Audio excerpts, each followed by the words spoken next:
Hello friends, कुछ important MCQ देख लेते हैं जो आने वाले एग्जाम के लिए बहुत इंपॉर्टेंट होने वाले हैं। पहला है, जब पानी को 0 डिग्री सेल्सियस से 10 डिग्री सेल्सियस तक गर्म किया जाता है, इसका आयतन क्या होगा? तो इसका ऑप्शन है, ए बढ़ता है, बी घटता है, सी नहीं बदलता, पहले घटता है और तब बढ़ता है। यह क्वेश्चन कई बार आ चुका है रेलवे के एग्जाम में, व्यापम, पीएससी में। इसका सही आंसर डी है। जब भी पानी को गर्म किया जाता है तो पहले उसका आयतन घटता है और उसके बाद बढ़ता है। 4 डिग्री सेल्सियस पर आयतन इसका सबसे कम होता है, उसके बाद बढ़ते जाता है। सबसे पहले 0 डिग्री सेल्सियस पे स्टार्ट करते हैं, जब गर्म करना है तो 4 डिग्री सेल्सियस तक घटता है, 4 डिग्री पर सबसे कम होता है, उसके बाद फिर बढ़ते जाता है। तो इसका आंसर यही है, पहले घटता है और तब बढ़ता है। और पानी के सिवाय अगर कोई दूसरा लिक्विड को अगर गर्म किया जाए तो उसका आयतन डायरेक्टली बढ़ते जाता है। तो इसका सही आंसर डी है। देख लेते हैं सेकंड को। प्रेशर कुकर में भोजन कम समय में तैयार हो जाता है क्योंकि ऑप्शन है, जल का क्वथनांक बढ़ जाता है, जल का क्वथनांक घट जाता है, भोजन कम ऊष्मा लेता है, उपरोक्त में से कोई नहीं। तो इसका सही आंसर है, जल का क्वथनांक बढ़ जाता है। एक और ऐसा ही सवाल आता है कि अगर पहाड़ों पर खाना बनाया जाए तो भोजन लेट से क्यों पकता है? ये जस्ट अपोजिट सवाल है इससे। प्रेशर कुकर में जस्ट क्वथनांक बढ़ जाता है और पहाड़ी वगैरह में वायुमंडलीय दाब जहाँ कम होता है तो उसके वजह से क्वथनांक कम हो जाता है, इसलिए लेट से भोजन तैयार होता है। ये दोनों क्वेश्चन बहुत बार एग्जाम में पूछे गए हैं। ये थर्ड है, एटम बम के सिद्धांत का आधार होता है। एटम बम जिसे परमाणु बम भी कहते हैं, इसका हिंदी नाम। इसमें ऑप्शन है, इसका आधार नाभिकीय विखंडन, नाभिकीय संलयन, नाभिकीय समुत्खंडन, इनमें से कोई नहीं। तो एटम बम जो होता है, नाभिकीय विखंडन इसका प्रिंसिपल होता है, इसका बेसिक, क्योंकि नाभिकीय विखंडन हाइड्रोजन बम में होता है। और जो सूर्य वगैरह का जो कंटिन्यू चल रहा है सन, हाइड्रोजन और हीलियम का संलयन हो रहा है, उसमें हाइड्रोजन का संलयन होकर हीलियम बनते जा रहा है। तो ये नाभिकीय संलयन होता है हाइड्रोजन बम में, और एटम बम जो होता है परमाणु बम, वह नाभिकीय विखंडन पर आधारित होता है। और सबसे ज़्यादा खतरनाक नाभिकीय संलयन वाला होता है, उससे कुछ कम नाभिकीय विखंडन वाला होता है। फिर उसके बाद है चौथा सवाल, पानी की डिग्री से 4 डिग्री सेल्सियस पर शरीर तैरता है, यदि तापमान 100 डिग्री सेल्सियस हो जाए तो ऑप्शन है, शरीर डूब जाएगा, कोई परिवर्तन नहीं होगा, कुछ अधिक भाग पानी में डूबेगा, अधिक आसानी से तैरेगा। तो 4 डिग्री सेल्सियस पर क्या होता है, पानी का घनत्व सबसे अधिक होता है, तो 4 डिग्री सेल्सियस पर तैरना आसान होता है अगर पानी का टेम्परेचर 4 डिग्री सेल्सियस है तो। और यदि उससे ज़्यादा कर दिया जाए 100 डिग्री सेल्सियस,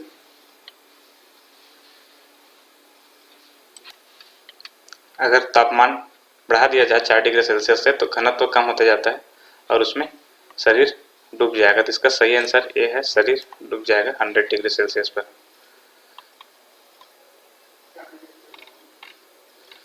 मथने के पश्चात क्रीम का दूध से पृथक हो जाने का कारण है। तो इसका ऑप्शन है, गुरुत्वाकर्षण, संसंजक, अपकेंद्रीय, उपर्युक्त में से कोई नहीं। तो यह जो क्रीम से दूध निकालने का जो मशीन होता है वह अपकेंद्रीय बल पे काम करता है। वॉशिंग मशीन में भी यही होता है, अपकेंद्रीय बल की वजह से ही ये दोनों काम करते हैं। छठवां सवाल है, ऑटोमोबाइल के हाइड्रोलिक ब्रेक के कार्य करने का सिद्धांत किसने दिया था? आर्किमिडीज, न्यूटन, बर्नौली और पास्कल। के चारों में हमेशा डाउट हो जाता है, पर जब भी हाइड्रोलिक ब्रेक आएगा तो वहाँ हो जाएगा पास्कल का नियम, क्योंकि बर्नौली का सिद्धांत कहता है कि अगर कोई फ्लूइड समांतर धारा रेखीय प्रवाह में गति करता है तो उसके एकांक द्रव्यमान या एकांक आयतन पर उसकी टोटल ऊर्जा नियतांक होता है, मतलब एक फिक्स होता है हर जगह। और न्यूटन के गति का नियम कहता है कि इसका 3 गतिक नियम है, जो F = ma वाला सेकंड है, और जड़त्व का नियम फर्स्ट है, और थर्ड एक्शन का रिएक्शन होता है। और आर्किमिडीज का प्रिंसिपल होता है उत्प्लावन बल से रिलेटेड, अगर किसी वस्तु पानी में डुबाया जाए तो उस पर उत्प्लावन पर कार्य करता है। तो पास्कल का नियम जो हाइड्रोलिक ब्रेक के लिए है, इन्होंने ये नियम दिया था कि अगर इस तरह के किसी बर्तन में यहाँ लिक्विड जब भरा हुआ है दोनों साइड से यहाँ तक, तो अगर इस तरफ लोड डालें तो यहाँ से ज़्यादा लोड को भी उठाया जा सकता है। अगर यहाँ 1 न्यूटन का लोड अप्लाई करें तो यहाँ 100 न्यूटन का लोड को भी आसानी से ऊपर उठाया जा सकता है। यही है पास्कल का नियम जो हाइड्रोलिक मशीनों पर काम करता है। ये है 7वां सवाल, ताप बढ़ने के साथ द्रव की श्यानता। ताप बढ़ने के साथ इसका सही आंसर है, ऑप्शन है बढ़ती है, घटती है, परिवर्तित रहती है, द्रव की प्रकृति के अनुसार बढ़ या घट सकती है।